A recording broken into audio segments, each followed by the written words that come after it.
Hello dear brothers and sisters. Please spread my appeal and my story so that my messages reach the right address. Thank you very much. Dear leaders of superpower countries and international organizations. My life is in danger. I have become a victim of religious discrimination. I have no one but you. I beg you, do not leave me alone. The story of an atheist refugee who became a victim of religious discrimination in Tajikistan and Malaysia. I am a refugee from Tajikistan, an atheist. After 2020, when I became an atheist due to pressure from relatives, friends, acquaintances and the authorities of Tajikistan, in 2021 I had no other choice but to flee the country. Both in Tajikistan and now in Malaysia I have become a victim of discrimination.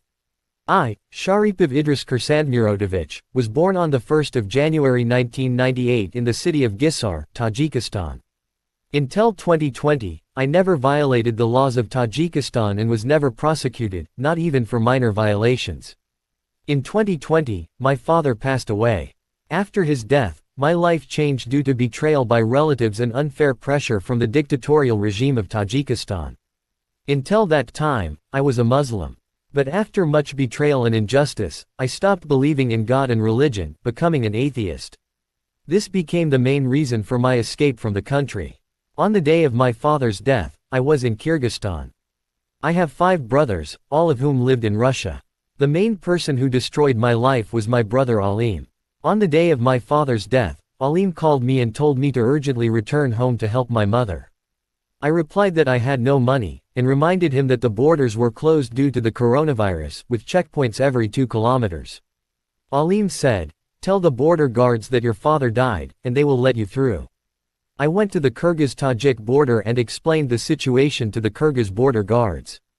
They understood and wanted to help, but said that everything depended on the Tajik side. After negotiations, they returned and told me that the Tajik border guards refused to let me through. I have great respect for the Kyrgyz border guards and police.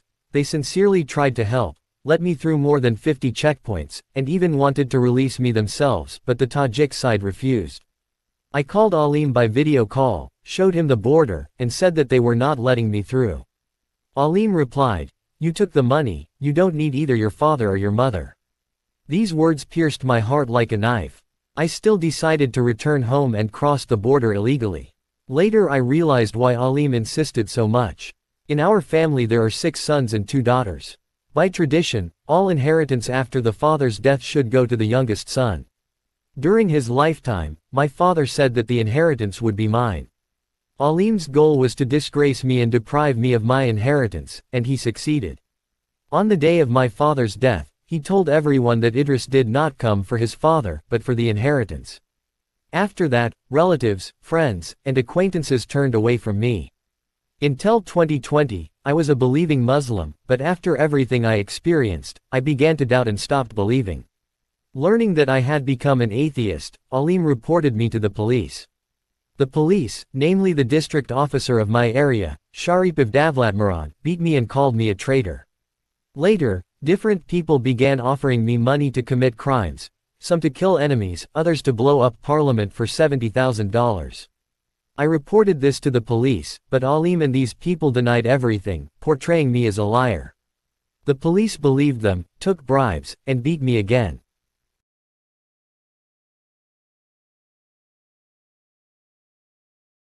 They called me a traitor and forcibly sent me to the army.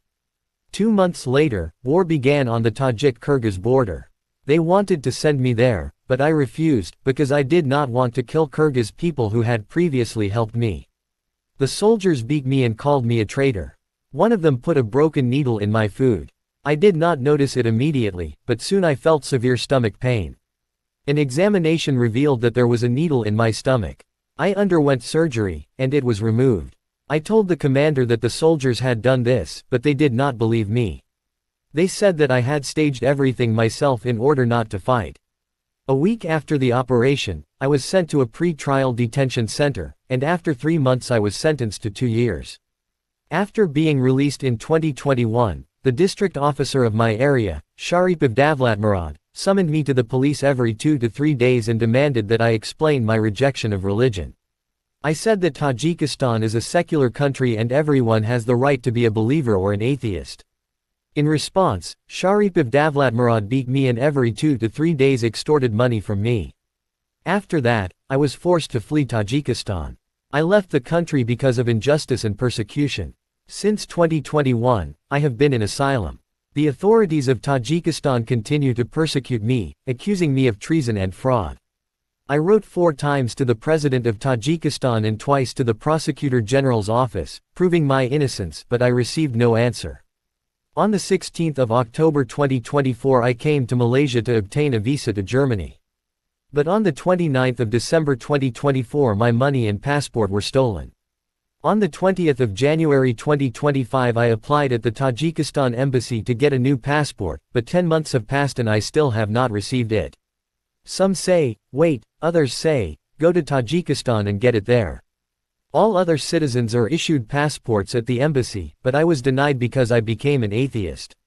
I told an employee of the embassy in Malaysia, named Turgal, if you do not give me a passport, I will appeal to superpower countries, international organizations, and world media. In response, Turgal said, appeal wherever you want, Tajikistan is an independent country, we have an army. Although Tajikistan itself lives on the aid of non-believing countries and remittances from migrants. From 2021 to the 14th of May 2025 I wrote 4 times through the official website of the President of Tajikistan, explained why I left, and asked to solve the issue for my return. But I received no support. In January 2025, a police officer named Umarzoda Azizi contacted me. At first he threatened me, then promised to help, but deceived me. In May 2025, I wrote to him again, and he began to insult me. Umarzoda Azizi said that I would be brought to Tajikistan through Interpol, threatened me with rape, insulted my late father and my people. He called me an atheist, gay, homeless, cursed, and humiliated me.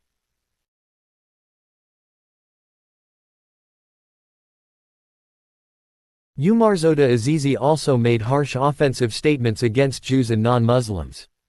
He called Jews the word, chuhuti, which in the Tajik language has several derogatory meanings: faggot, kika, cannibal, zombie, outcast. In addition, he called Jews and non-Muslims Satan worshippers, and told me, you have no homeland and no God, you are a kafir, go worship a kafir. He also said, I have a homeland, I have pride, I have Allah. Regarding these statements, I filed a complaint on the official website of the President of Tajikistan. But no measures were taken. I described all this in detail in my appeal to the President of Tajikistan. Even the President of Tajikistan did not respond to the harsh statements of Umarzoda Azizi against Jews and non-Muslims. This means that the main anti-Semite in Tajikistan is the Rahman dynasty, and this shows the hatred of the Rahman dynasty towards non-Muslims. Facts with years of human rights violations by the Rahman dynasty. 2017 The arrest of Pastor Bahram Kolmatov. He was accused of extremism for Christian songs and books. The church in Konabatam was closed. 2018 In Pamir, 10 Christians were arrested for distributing Christian literature, later released, but fined large amounts. 2019 The arrest and sentencing of Shamil Hakimov, a Jehovah's Witness, to 7.5 years for possessing religious materials. 2021 The Supreme Court of Tajikistan recognized Jehovah's Witnesses as an extremist organization, and completely banned their activities. 2022 Protestant churches were officially informed that new congregations would not be registered, teenagers were banned from attending camps and religious events. These facts show that under the rule of Emomali Rahman, basic human rights, freedom of conscience and religion, are violated. Christians, atheists, and religious minorities are subjected to direct repression.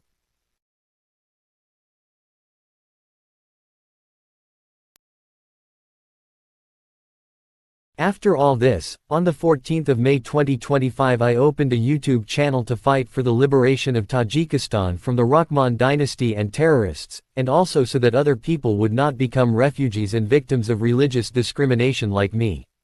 I became a victim of betrayal and discrimination. After I openly stopped being a Muslim and became an atheist, the authorities in the embassy of Tajikistan refused to issue me a passport. Thus, I am deprived of civil rights and the opportunity to live freely. My situation in Malaysia. Here I also became a victim of discrimination.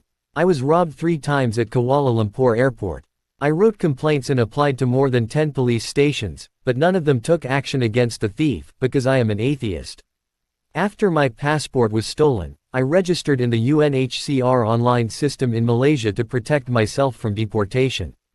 In the UNHCR online registration it is stated that I am an atheist. Each time the police demanded to see my passport, but I did not have it. Instead of a passport, I showed my online registration with UNHCR. The police read the word, atheist, and always said the same thing: wait, we will call, or, come back in a week. During the first theft, the police wrote a report only about the passport, not about the money. They said I had no evidence.